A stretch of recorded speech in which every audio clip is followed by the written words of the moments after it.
আসসালামু আলাইকুম। রমজানের একটি আমল হলো তারাবিহের নামাজ। একটি হাদিসে বর্ণিত আছে যে আল্লাহ রসুল সাল্লাল্লাহু আলাইহি ওয়াসাল্লাম বলেছেন, যে ব্যক্তি রমজানের রাতে পূর্ণ ঈমান ও সওয়াবের আশায় নামাজে দাঁড়াবে তার পূর্ববর্তী গুনাহ ক্ষমা করে দেওয়া হবে। সোহে বুখারী, হাদিস 2009। অতএব তারাবিহের নামাজ অত্যন্ত যত্ন ও মনোযোগের সাথে সওয়াবের নিয়তে ক্ষমার আশায় আদায় করা উচিত। তারাবিহের আলোচনা থেকে একটি বিষয় বাদ দেওয়া যাবে না। অনেকেই তারাবিহের রাকাতের সংখ্যা নিয়ে অপ্রয়োজনীয় বিতর্ক উস্কে দেন।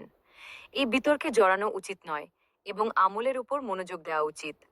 এ বিষয়ে উস্তাদি মুহতারাম মাওলানা মোহাম্মদ আব্দুল মালিক সাহেব হাফিজুল্লাহ আল কাউসার জুলাই থেকে আগস্ট 2012 সংখ্যায় অত্যন্ত বেদনা সহকারে একটি প্রবন্ধ লিখেছিলেন।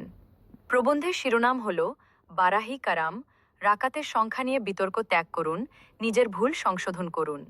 যদি কেউ তারাবির রাকাতের সংখ্যা নিয়ে অন্যদের দ্বারা হয়রানির শিকার হন, তাহলে আমি তাদের এই প্রবন্ধটি পড়ার জন্য অনুরোধ করতে চাই। এখানে সেই প্রবন্ধ থেকে কেবল একটি উদ্ধৃতি দেওয়া হলো। যদি এই লোকেরা সঠিক জ্ঞান অর্জন করত